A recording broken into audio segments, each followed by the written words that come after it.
won't believe what I'm about to tell you. With all due respect, have several seats. My girls are always turned out. I give it to you straight, no chaser.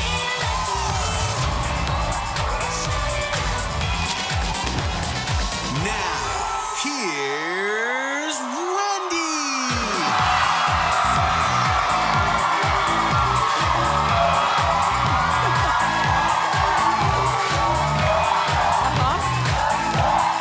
Thank you. Yeah. Number one, welcome to Monday. Thank you for watching our show.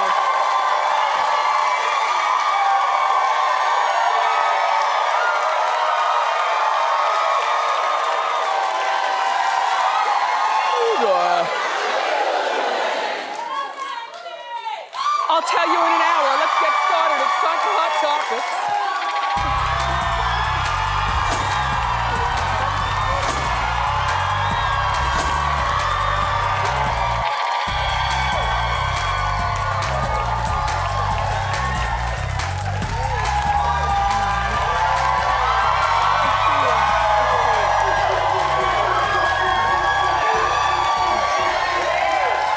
Thank you. So, yes, everyone, thank you so much for showing up today. I don't know what I'd do without you, or you. You know, that mass shooting in Orlando, I'm sure I wasn't the only one whose weekend was like rocked to the core, and I couldn't stop watching the news. Now, you know the gunman killed, so far they're saying 50 people, and wounded 53 others. And it was all going on in Orlando at a Pride Club. How y'all doing? I know, it's horrible. They say it's the worst mass shooting in US history. And President Obama spoke about the tragedy. Take a look.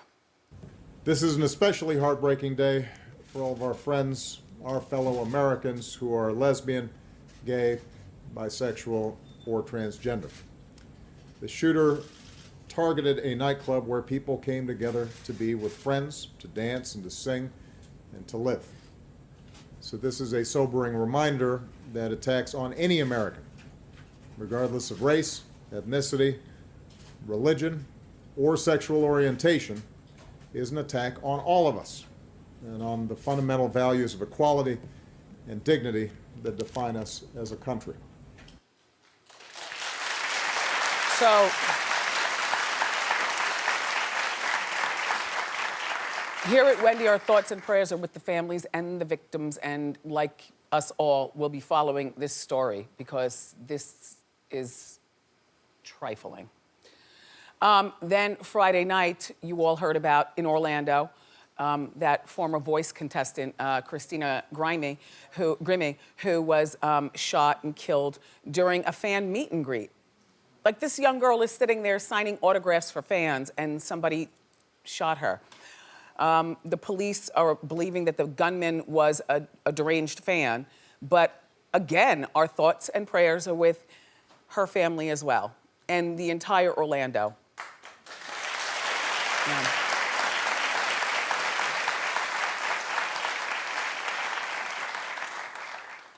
It's always weird when bad things happen in this country, you know, and then, we have to mention things on Hot Topics here, but then how do you transition into our cheap and cheerful show? I don't know, but we'll manage. Did you watch the Tonys last night? Yeah. Okay, well then there you go.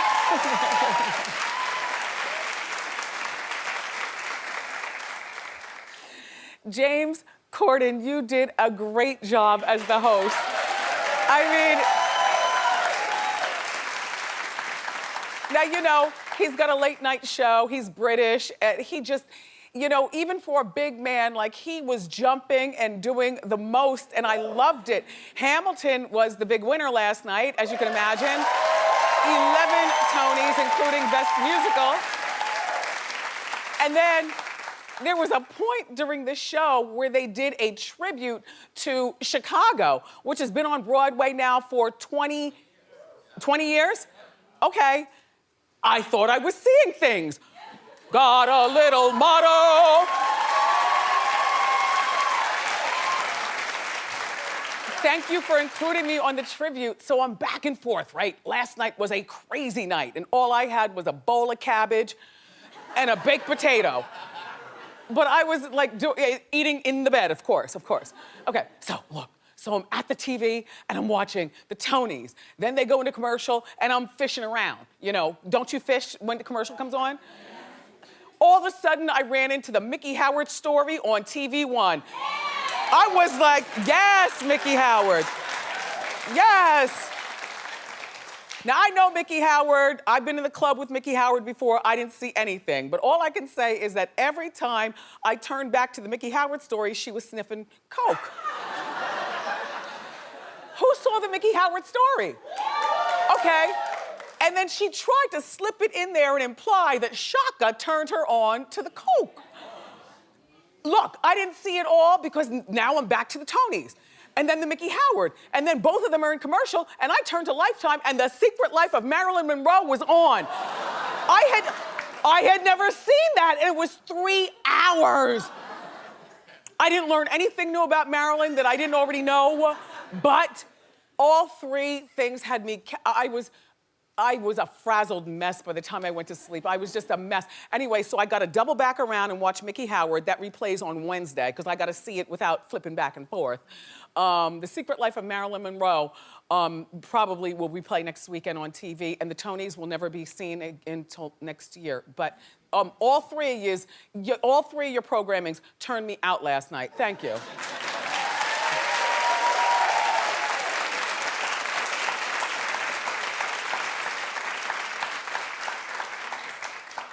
Beehive, you can swarm if you want to.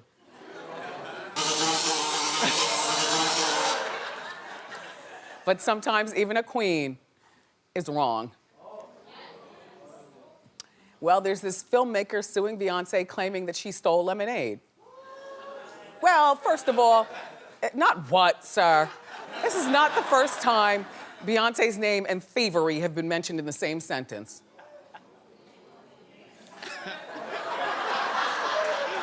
So his name is Matthew Fuchs, and he says that Beyonce's team watched his short film and copied it to recreate the Lemonade trailer. Okay, I'm like, okay, Hot Topics, tell me more. Where are the receipts? Well, now here they go. Okay, all right. First of all, they're saying, here's Beyonce with her head down, there's Matthew with his head down, there's Matthew's graffiti, here's Beyonce's graffiti. Okay, and next receipt. Okay.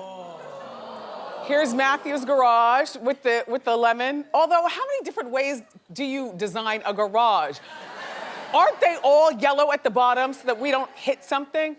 Anyway, and here's Beyonce's garage. Okay, I still need more receipts, but I see where you're, okay. Well, there's Matthew's grass. In the trailer, here's Beyonce's grass.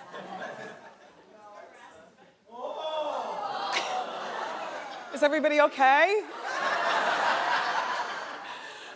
Here are Matthew's steps in his short film, and here are Beyonce's steps in her trailer. No, these are steps, though, but I think with no railing. Which I don't even know who climbs steps with railing. I have a friend who lives in Manhattan.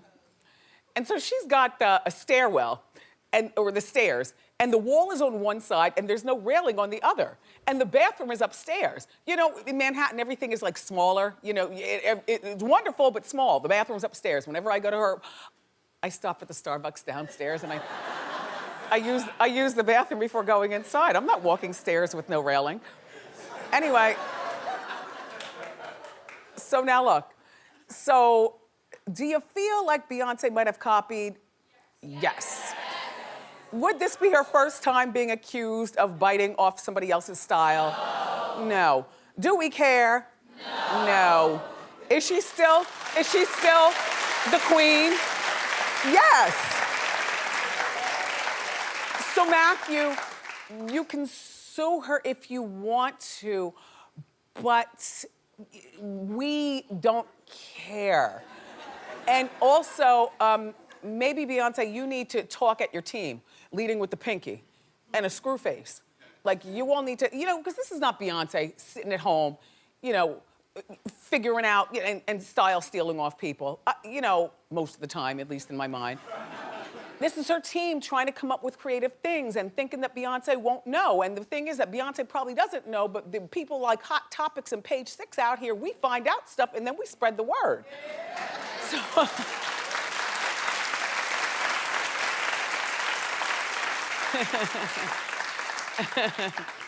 anyway, good luck, Matthew, with your lawsuit. But even if you win, nobody cares.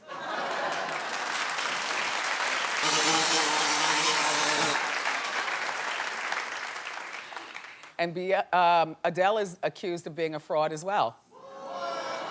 Well, I know what you're saying. Difference between Adele and Beyonce is that Beyonce never claps back. Like, she leaves it up to the Beehive or whoever. Like, Beyonce never says nothing, which is fine to me, but Adele is hood, okay? Don't let that nice talk, that nice singing fool you. Adele will get right back in your eyeball and tell you about yourself. Okay, so there's this producer, and his name is Tony Visconti. That's Tony. Well, he's claiming that Adele's voice may have been digitally manipulated on her album. And I'm like, so where's the story?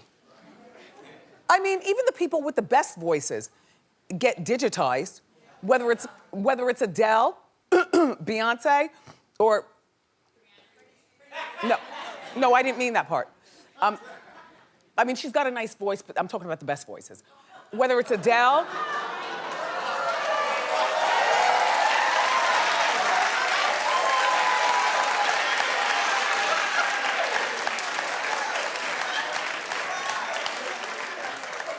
Excuse me, I know I'm not the only one. You don't put her in the same class as Adele, Celine Dion, and Mariah Carey. So what am I saying that's wrong, okay?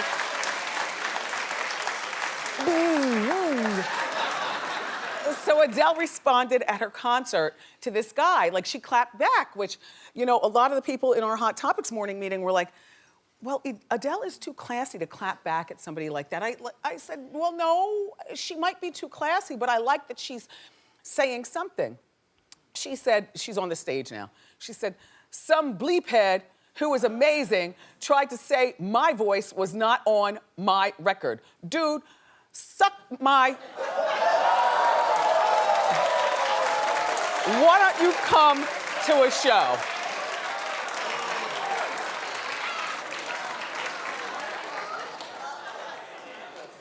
You know, I don't want to always hear Adele clapping back like that, but it's nice every once in a while to hear a clapation.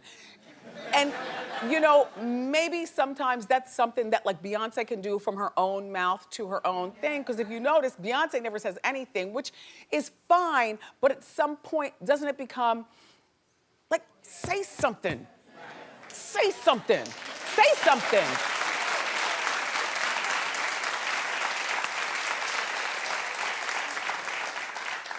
I like Adele a lot. I don't care whether her voice has been manipulated, but that was her time to, at that point during her concert, after she said her statement, she should tell the whole audience, shh, tell the band, shh, and just hit it. Or whatever she would do, you know? Like, we know she's got pipes. Anyway, Adele, we love you here at the show.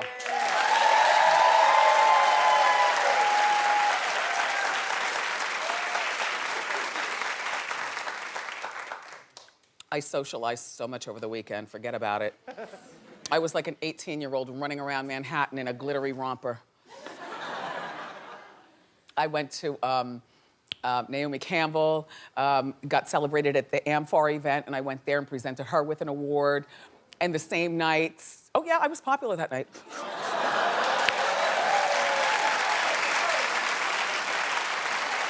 So, there's a legendary supermodel, her name is Pat Cleveland, and she had a soiree prior to that. And I was home by the 10 o'clock news for everything, which is how I like to party, like early and then get home. And then at Pat's thing, there was Calvin Klein and Grace Jones and a whole bunch of, you know, cute gay boys dressed as girls. It was just a wonderful thing. And then on Saturday, the Hunter Foundation, we had our movie night in Jersey, and that was fun. I was just, I'm busy with the girls. Yeah. And I want to give a special shout out to my friends at the Black Ink Crew. You know that show on VH1?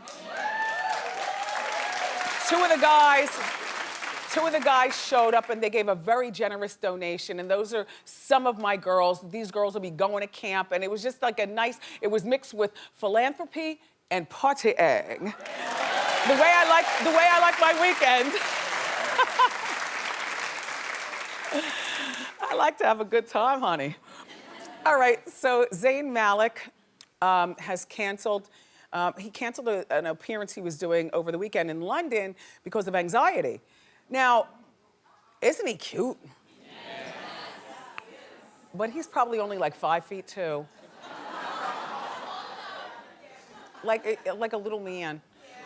Anyway, 90 minutes before his performance, he announced that he had anxiety and he couldn't go on with the performance.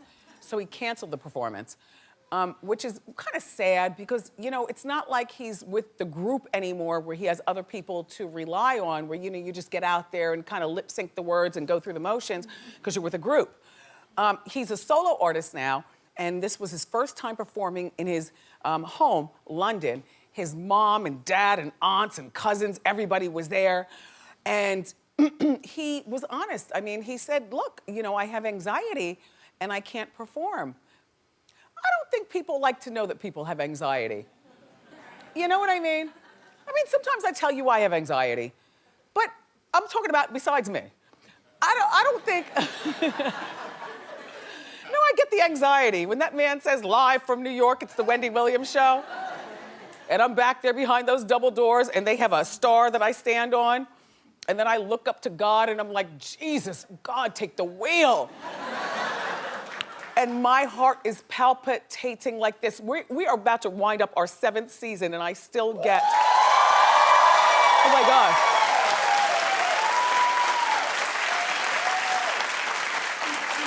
Like, but I'm still like a nervous wreck. You know, I wanna do the right things. I wanna make you forget about your troubles. I want you to make me forget about my troubles. I don't wanna fall. But I still go on with it, like, I still go on with the show. Like, Zayne, you should have still gone on with the show. Sorry, kid. I mean, sorry. And you know, unfortunately, this might make people not want to buy tickets for your shows in the future because they never know whether you're gonna catch the anxiety or not. You know, so, you know, while I appreciate he didn't pop a pill like a lot of these people do, you know, with the anxiety, then they pop a pill and they go on anyway, you know. He just decided he wasn't going to go on. He's still cute. Now look,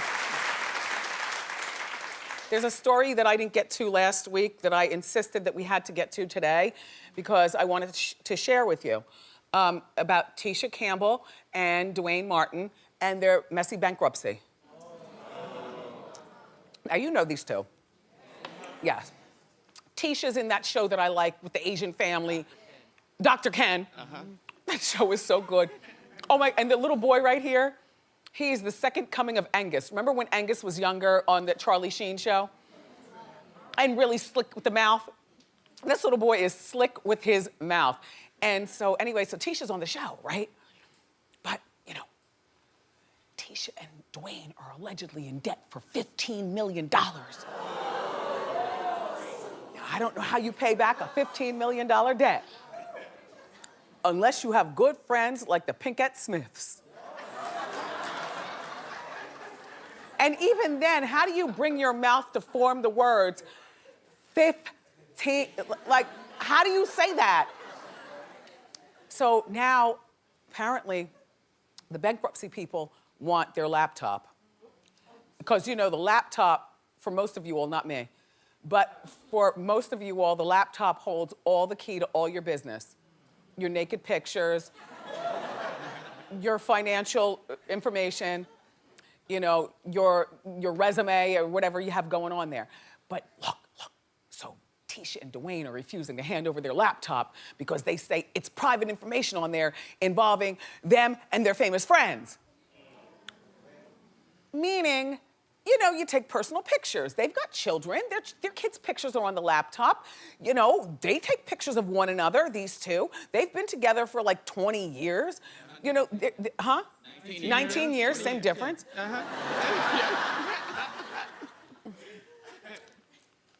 By the way, how was Beyonce?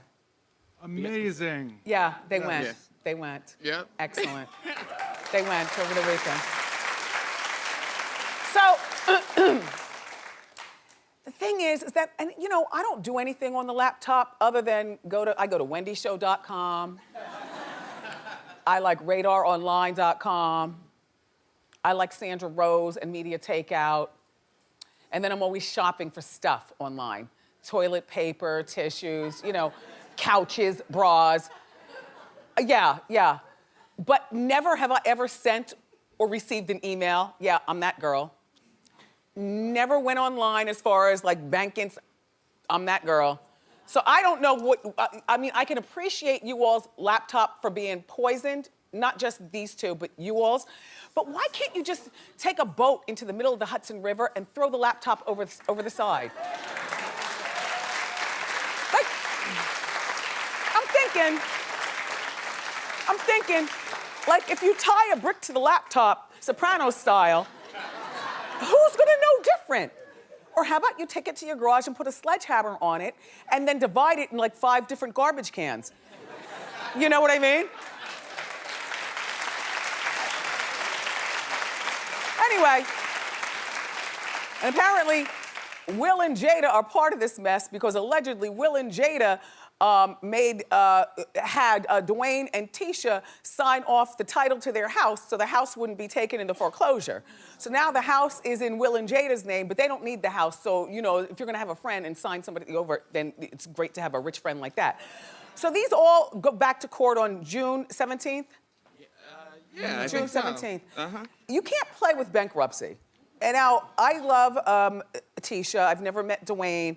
But I'm very interested to find out how this all plays out because, you know, people who thumb their nose at bankruptcy leave all their financial crap in our laps. You understand what I'm saying? Next week when you find out cherries have gone up 2 cents per pound, you're gonna know why. That's all. Anyway, look, we got more great show for you, everybody. Father's Day is coming up this Sunday, and we're gonna show you some terrific gift ideas. But up next, our friend Jordy Lippy McGraw is here, and she's got the inside scoop on Johnny Depp and Amber Heard's latest divorce drama. So don't go far. Thank you.